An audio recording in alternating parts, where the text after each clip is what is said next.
Glenn Morris from the Smart Energy Lab, and I'm here today with Sean from Powerlake. G'day, Sean. Hey, Glenn, how's it going? Thanks for coming all the way from Brizzy. Yeah, no worries. Yeah. No floods, no fires? Nah, it's pretty good. Pretty clean flight. Yeah.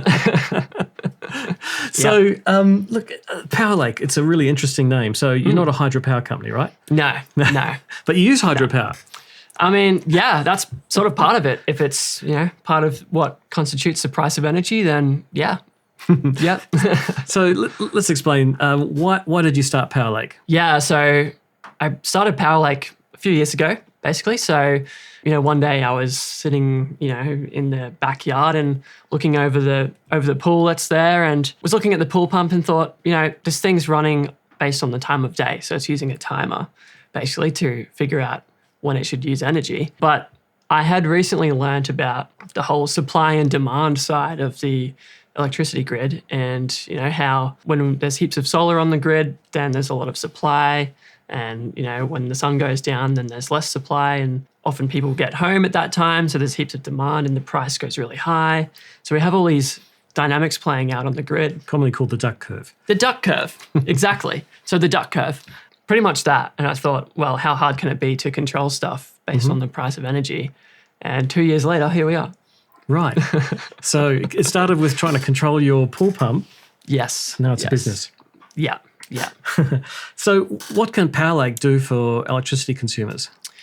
Yeah, so I suppose the whole point of Powerlake is to reduce the cost of energy, and doing that by actually reducing the price of energy that we pay for. So throughout a day, the price of energy varies, and it's all about, at least in the early days of Powerlake, it's all about buying energy when it's cheapest and making that as accessible as possible. It's like people used to shop around for petrol by driving 20 kilometres to find the cheapest petrol. It is, yeah. But you don't have to go anywhere. Yeah. It's exactly that. Yeah. Right. So you're electricity shopping in time. Yes. So it's pretty much exactly that. It finds the cheapest energy inside of, say, 24 hours or 48 hours. It might be the cheapest 6 hours a day. It might be, whatever you choose. And it's going to automatically buy that for you. Now, if you don't have storage, we'll get onto storage in a bit. How can that help? When you say don't have storage, I would, wager that probably the majority of people do have some sort of storage. So when you think about a hot water storage system, that's a form of storage. A pool pump is a form of storage. So these are things that can use energy on a flexible basis. So, a hot water system uses electricity and then dispenses hot water at some point later. The exact timing doesn't really matter. So those things are all storage type assets. They can't sell back to the grid, but they can buy from the grid. So you can choose the cheapest time of the day to heat water. Yeah. But how do you know when it's going to be? Like it could be in the future. Yeah, exactly. So luckily there's some nice data out there. So for example, AMO, the market operator, they publish predictive data because it's an existing challenge where, for example, if you can imagine running or trying to operate a gas peaker plant, you want to know with some degree of certainty how much gas you need to buy, and if you need to staff your power station to what extent at any particular time. So those predictive tools around how much demand there will be on the grid based on weather conditions and things like that are fairly well established. And those indications are published into the predicted data in the market by AMO. And so that data is available. So Powerlake looks at the future projection of electricity prices and makes some guesstimates about when the best time. And so saving that heating of that hot water or that cleaning of that pool, or that charging of an EV. When the price is right. Yeah, that's exactly. Sounds like a game show. Yeah, the price is right, 100%. The price is lowest. Yeah. So let's get to the nitty gritty of this. How does Powerlake work? I've got hot water service. It won't magically turn on and off. Yeah, so it depends on what kind of device you're looking at. There's a few different kind of things. So the simplest example I can give you is that of a pool pump. So with a pool pump, they typically run on a timer. So basically we're replacing that timer. So all the timer does is say, it should be on for 6 hours a day or whatever, however many hours you choose. So you just tell Powerlake that, you say 6 hours a day, and you connect up your hardware of choice, and it basically goes from there. That's like the simplest thing. Connect up your hardware of choice. Is there prescribed hardware? So this is something we're expanding on, but right now Powerlake supports Watches devices. They are basically a thing that goes in the switchboard that allows us to control loads and monitor them as well. So from there we can basically turn on and off the hot water system and the pool pump, and we can monitor when they're using energy, which is more relevant for hot water systems. Right. So you do that through the cloud, the communication. Yeah. So basically you buy a piece of hardware, you have an account with whoever you buy that hardware off, and then you link that account with Powerlake, and we can control that asset for you. Okay, so far we need a few things. We need a load. We need a device that can control that load. We need an electricity retailer who supports this model. Is there something else we need? Yeah, I mean, the three core aspects to this whole thing, you have your storage assets. That's your hot water system, your pool, your EV, your home battery. That's one aspect. The other aspect is how you control those things, and whether you can you control them to buy low and in some cases sell high. That's in the case of bidirectional storage like home batteries. And then the other aspect of that, so the third aspect is your retailer. So this is where you get your market exposure from. So the person who actually gives you those prices and gives you access to the market. Right. I guess you're excited by bidirectional EV charging coming along. Yes, that's a big one. Just toe in the water at the moment in South Australia, but I think we'll see it not too distant future. Yeah, really keen for that.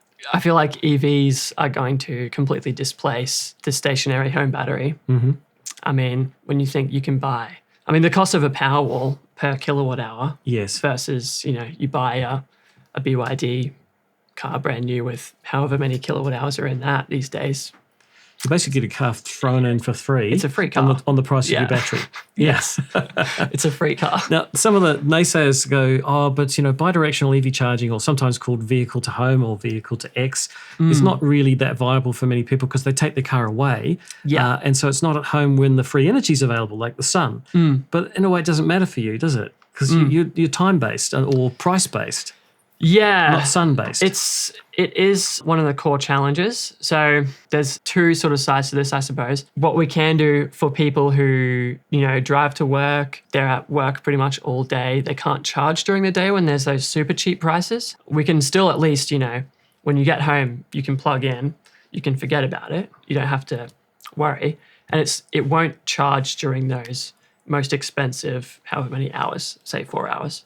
Or 6 hours. So you can think of Powerlake as like, buy the cheapest 4, or you can think of it equally as equally like avoid the most expensive 4. And at least you can charge overnight quite cheaply still. But the ideal scenario in the vehicle to grid future, frankly, is that you can charge at work. So there's a charge point at work. You charge for just about free because there's all the solar during the day. When you arrive home, you plug in and you do all your cooking and stuff off your EV car, off the battery. So the vehicle's an energy shifting device. Yes. It just takes it from one place to another where it's not needed to where it's needed. Yeah. And it's all behind the meter.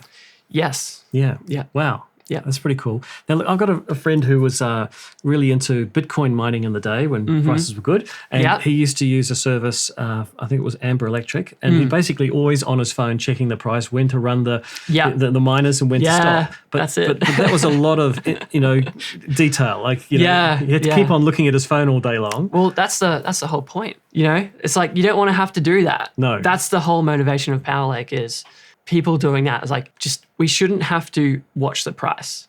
We should just tell the system what we want it to do. Like, what are our requirements? Like, I need my pool to run for 6 hours a day. That's all you should have to tell it. I need hot water. That's all you should have to tell it.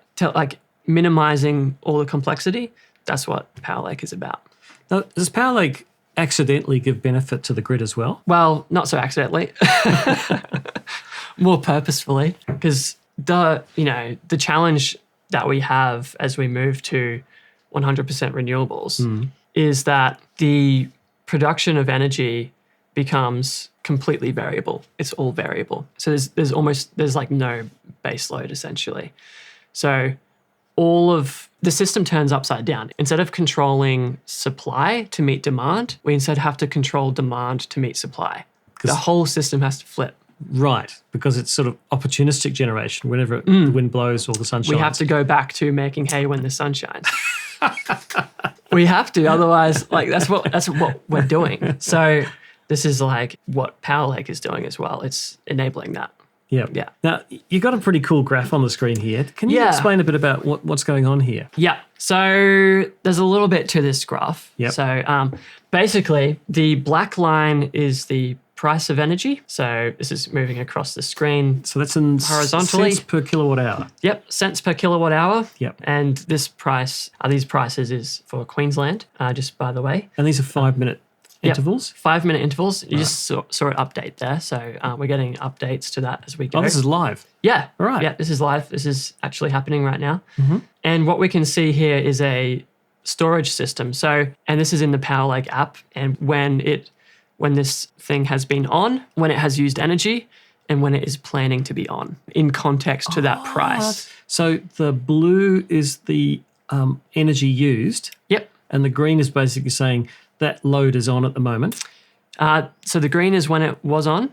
So, was on. Yep. Sorry. Yep. And the grey is predicted. Yep. The grey is saying that it's planning to be on at that time as well. And now, would that be based on estimated energy demand that the clients need? So it's hot water service. Yesterday it used 15 kilowatt hours. We expect it to do the same tomorrow. Yep. Okay. So in this case, it's an energy storage system. Well, technically this is a battery, but it could be a hot water system as well. So it's a thing that, takes a certain amount of time each day to fill up, and the system basically records how long that takes. Yeah. And then each day it gives it just a little bit longer, just in case it needs a bit longer. And in this case, you can see that the blue is starting to taper down. So it's nearing full, and it's planned to be on for a lot longer. So if we actually go back, I don't know if this is going too in depth right now, but if we go back to yesterday, we'll see that. Oh, look at that spike. Yeah. So that's how expensive the electricity gets. That's $14 a kilowatt hour. Yeah, $16. $16 a kilowatt hour. Yep. So I was looking at the scale on the left. Yeah. Whoa. Yeah. So you definitely didn't want to be using power then if you're exposed to the wholesale market. Definitely not. You come home broke. Exactly. You don't want to be cooking. You want to be out at the restaurants. This is why, I really think anyone looking at going wholesale should have a battery. And it's -2 for much of the day. Yeah. Yeah. So, during the day, Does it mean you get paid if you use energy? Yeah. So when the price goes negative, you get paid to use it. That's such a nice thing. Yeah. And this is, what I keep saying is like, there is so much solar that has been installed. If you don't have solar right now, you don't need solar. Mm-hmm. There's already enough. You can just buy it from the grid, buy it from everyone else that's already got solar. Getting sidetracked, however. Before you get sidetracked, I'm going to take you down the rabbit hole, which is pricing. I'm looking at those prices. Oh, yeah. Just for today, it was around about 5 cents a kilowatt hour. Yeah. Does the customer pay that? Yes. There's got to be a margin for the retailer, isn't there? It depends on what the retail model is. Oh, okay. But with the wholesale retailers, so for example, Amber Electric, they pass that price on directly. Oh, it's nice of them. For a subscription. Okay. So you subscribe to access the market. It's like Amazon Prime. Yes. You pay $100 a year, but you get free delivery. Yeah, exactly. It's a pretty good deal. Yeah, pretty good deal. Especially if you buy a lot of stuff like me. Yeah. Yes. Yeah. And, if you're in control of when you're buying stuff, it's really good. Yeah. Wow, that is awesome. So the reason I made that comment about accidentally doing something for the grid is actually you're soaking up excess generation. Yes. Which has got to be good for the grid. Yeah. It's fantastic for the grid. Yeah. Yeah. So a controlled load is really as good as a generator. Yes. Yeah. Controlled load is as good as anything. Yep. I mean, it's what we need. We need a lot more of controlled loads. So what sort of response time? Like it's 5-minute intervals. Can you respond that fast? Yeah. Yeah. Okay. Yeah. So it depends on the device whether you actually want to do that. Right. Like a compressor you wouldn't, for instance. Yeah. Turn it on and off rapidly. So an inductive load like a pool pump, if you turned on and off every 5 minutes, if the price was going up and down and up and down, if you were actually responding every single time, you might burn out the relay that you're using to control that pool pump. So, there's settings in here built in that will basically allow you to adjust how quickly it will respond. So for something like a home battery where you want it to respond instantly, or any piece of hardware that can respond instantly without degrading. Hot water service? Hot water service is a good example. Yep. Especially if it's resistive. Sorry. Yep. Resistive hot water can respond very quickly. So you can, have it respond to the volatility. Whereas, a pool pump, you probably don't want it turning off more than, every 10, 15 minutes or something like that. So who sets these parameters up? So there are defaults that I've set up that are chosen specifically for those reasons. Right. And you probably never have to touch them. Yep. However, if you do want to touch them, they're in there. I can run you through that if you like. Maybe we'll just go to the get started part. Because, let's say you've convinced me, right? It's a great idea. Yeah. How do I actually do something with Powerlake? What's the process? Okay, so the process with Powerlake essentially is, one, you make an account. Yep. So you sign up and you create a device. So let's run through that. Yeah, sure. We'll just go back here. When you make an account, come over and come to devices, and we can scroll down and create a device. So here we can call our device whatever we want, give it a name. We can choose a preset. So this is like I was saying. Right. So if you choose pool pump, it will make sure it doesn't burn out the motor. Yeah. Yep.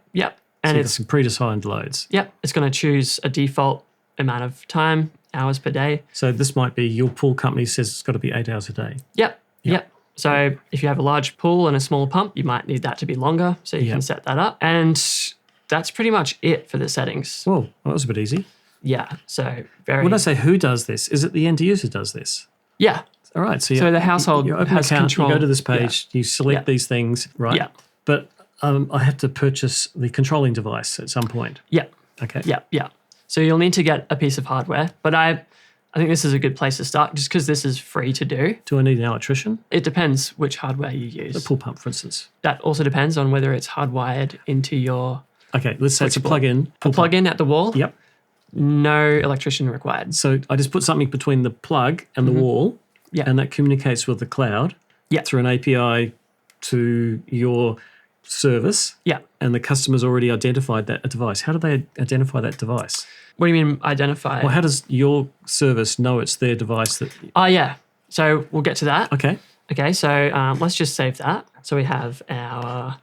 It's all looking a bit easy. And now it's showing us what it's going to do at this point. All right. So this is why I suggest go down try this before route. you buy. Yeah, try before you buy. Exactly. I'm a big believer in that. So it's telling us what it's going to do, and you can say, I like that, I don't like that, whatever you want to say about it. And so we can see what we've set up here. So it's saying 8 hours a day, and you want to connect it to something, right? So let's say you like what it's doing. You want to connect it to your pool pump. You're going to need some hardware. So this is where we go over to our connections. Incidentally, I've got a heat pump hot water service, but it's also plug-in. So I could use it with that as well? Yep. Right. Yep. Definitely. I suppose so. I mean, so anything that plugs into a standard 10 amp outlet can be controlled with either Casa or Tapo smart plugs. So these are the smart plugs. Yeah. Which are relatively cheap little devices. They're like $20. I think I might even have one here. Yeah. Hang on. I don't know if it's a Tapo, but something like this. Yeah. Exactly. Right. Yeah, that's it. So you basically buy something like this. Because I can see people before thinking, so this device is going to be a big box on the wall that costs thousands of dollars. It's $10, literally $20. $20, buy it from you name it retailer. Yeah, right. And install it in 30 seconds yourself. A bit longer than 30 seconds. Like you set it up with the app that they provide you. Yes. And so then, basically you have an app on your phone. Yeah. Press a little button. It's in access point mode. You connect it to your Wi-Fi. Yeah. And suddenly it's talking to the cloud of this device. But Yep. you have a API that talks to Casa and Tapo. Yeah. Gotcha. Yeah. So basically you log in. So, you link your account. So you type in your details there. It's all encrypted and things. So although I would suggest using a unique password, I would always suggest that. I mean, that's just good practice. But yeah, then that basically gives us, tells us, what devices are in your account. And then they'll be available in the device setup. So yeah, it's pretty easy. You just sign into your account, whoever you bought the hardware from. And that's that. Now, the fact that there's this cloud connection now with this device, does it mean I can make changes to this? Like, say I'm going on holiday and I forget to turn off my hot water service. Can I do that remotely? Yeah. Right. Yeah, definitely. Cool. Yeah. Easy. So yeah, I mean that's the linking process there. And then, when you haven't mentioned a retailer at this point. So you need a compatible retailer who will offer you wholesale pricing. Yes, exactly. Yeah. So that's the three pillars, is like the physical storage, the control of that physical storage, and then the market the access to the market. Right. So that's where the retailer comes in. Yep. And so really the two main options that I'm aware of right now are Amber Electric and Local Volts. Mm-hmm. And I think a third might actually be Energy Locals. Right. Don't quote me on that, but yes, there's a few you options. heard it here first, but it might be wrong. It might be wrong. I don't know. I'm not always right. Okay, look, when you've got something that's spending money for you automatically, there's always a bit of anxiety. Well, can it just get it wrong and suddenly I'm buying electricity at $16 a kilowatt hour? Is there any protections from that, like maximum spend or? Yeah, so that's on the retailer side. Yep. So, for example, Amber Electric, I know that over the course of a year, they guarantee that you will not pay more than the default market offer. Oh, okay. So there's a ceiling. There's a ceiling. Oh, that's nice. So, although, that said, if you used a lot of energy when it was $16 a kilowatt hour, your bill for that month could be pretty high. Yeah, but you said the ceiling was the default offer. Over the year. Oh, over the year. So over the year, would that actually be $16 a kilowatt hour? No. But what it means is that one month your bill might be very high. Yes. The next month you might be credited. It's averaged over the year. Averaged over the year, they'll protect you, but month to month, you want to have some insulation, basically. Okay. If you're a nervous nanny, can you sort of watch that on an app or something so you could see what's going on? Like how much your appliances are using? But I would suggest that you shouldn't need to do that. Okay. That's the whole purpose of Powerlake. The whole purpose of this is... Peace of mind. Yeah, peace of mind. It's about enabling that mechanical insulation to say that I'll be buying low and selling high. Yep. I'm on the actual beneficial end of this relationship to the market. I'm not getting screwed by the market. Can it cope with daylight saving? Well, so the app does not. However, I believe the energy market is based in Brisbane time. Yes. So, but yeah, all the graphs will basically display in Brisbane time at the moment. Okay. It should be fine though, as far as your billing goes. Right. So if you're in chilly Melbourne in summertime, you better be aware that it's an hour different. Yes. Yes. When you set up that profile. Yeah. Okay. Yeah. Well, Powerlake's setting up the profile. It's just displaying it for you in Brisbane time. Mm-hmm. I gotcha. Yeah, because that's market time. On the NEM is Brisbane time. Yeah. Yeah. Lucky Brisbane. Right. Lucky Brisbane. Yeah. I guess it makes it easy because we don't have daylight savings, so it doesn't change all the time. I don't know. Yeah. Well, let's not go down that rabbit hole. Yeah, let's not, please. Now, earlier on, I cut you off. You were about to show me something a bit more complex. I don't know if you've lost the thread of that. We were looking at that graph of yesterday and the price volatility. Yep. So the price volatility. Yeah, I guess the connection stuff is pretty self-explanatory. There's options there. We're adding to that. But yeah, if we go back to, for example, I'll just actually quickly show you this. So we've got our new device here. We can scroll down and go to connections. And from here, we can select any of the accounts that we've previously... Oh, so WattWatches isn't a plug-in device, though. That's the one you need an electrician for. So WattWatches, you do need an electrician for. Yep. So why would you choose WattWatches? So... WattWatches is beneficial for things that don't plug into an outlet. Fixed wiring. So fixed wiring. Okay. So hot water service, typically fixed wiring. Yeah. Yep. And pool pumps are often like that these days as well, from what I've heard. So, yeah, if it's fixed wiring, you're going to have to go with WattWatches at this stage. Now, these devices rely on your home wireless network, but WattWatches, it has its own?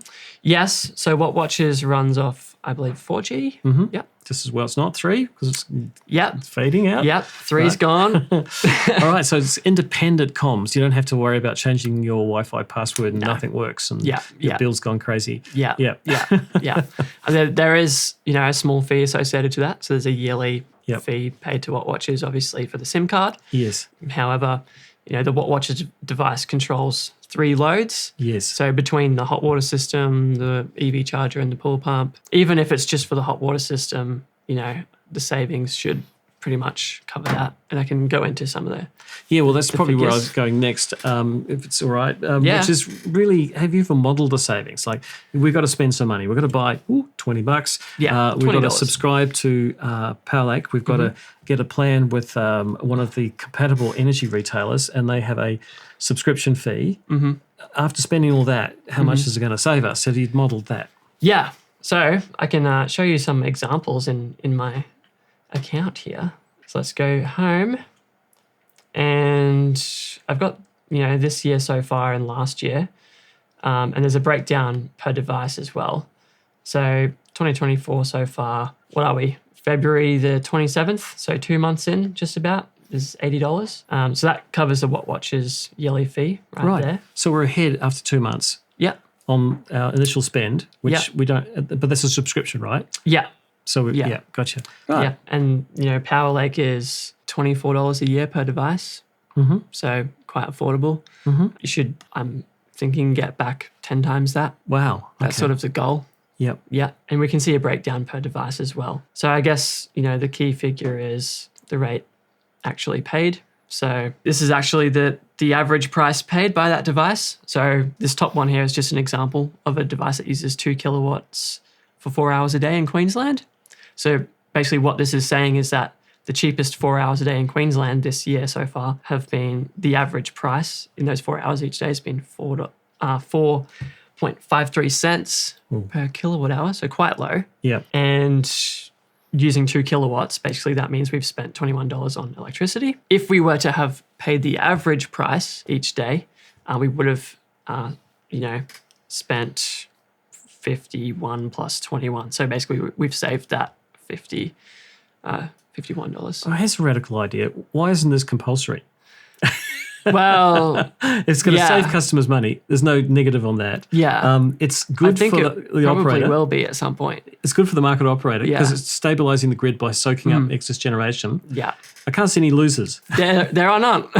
Maybe the the gas, the gas peaking and the gas peaker plants. Yeah. Oh, I'm sorry, gas peaking plants. I mean, that's going to be the role of shares. the role of batteries, really. Yeah, right. To eat their lunch. Yeah. Software saves the world. Software saves the world. And batteries and pool pumps and hot water systems. Yeah. Now, we've covered a lot of stuff. Is there anything else you want to show me? I mean, I guess that's pretty much more or less it at the high level. It's all about putting that power in the hands of consumers and households to buy low and sell high, and to automate those decisions about when their storage assets use energy and sell energy back into the grid. And so that, it's for their benefit. Right. Yeah. Well, you better show me your homepage so we kind of go there. Yeah. Okay, so the homepage, so this is powerlake.com. The easiest thing to do is just hit start. Big start button. That's the go and sign up. Sign up. It's free, There's and then you steps. can just play around with it. I think that's the best way to go. And so that's the try before you buy. So you can actually see the potential benefits based on the modelling that you choose for an appliance and the electricity prices that you would have been paying. Wow, you can sit there watching it for a while until you get really grumpy because you've missed out on all these savings. Exactly. You'll see what it would have been doing for you if it had been controlling stuff. And actually, every new account gets 2 free hardware activations. Yeah. So you can go out, spend $20. Yeah. Huge risk, I know. Spend the $20, connect the thing, we'll control it for free for an unlimited period of time until for some reason it disconnects, like you lose Wi-Fi or something. We'll activate it twice, basically, for you for free. And then beyond that, then, it's the $24 a year per device. So, in a way, many people like me buy these because you can control things at home anyway with them for convenience. Like you want to turn on all the lights in the lounge. Yeah. But at the same time, it can then be used for controlling those lights to save power when you're not at home. Yeah. You got on holiday, you want to simulate that you're at home. Yeah, exactly. So many, I'll be doing that, next week? Okay. As it happens. Lights on, off, lights on, off. Yeah. Wow. I think we've covered everything. So super excited. Like I said, when you first introduced me to Powerlake, I just realized it's a brilliant idea and it's a simple one. And you've made it happen. It's Well such done. a simple idea. Yeah. And I just can't believe it hadn't been done before. you know, when I started. Someone invented the matchbox or the striker on the side. Someone did that. Yeah. And just made it easy. You know, that's paper clips, cat's eyes, sticky notes. There's so many simple inventions. Many simple things. Yeah, exactly. All right. Well, it's been great meeting you, Sean, and thanks for showing us. Cool. Cheers, Glenn. Great. Thanks.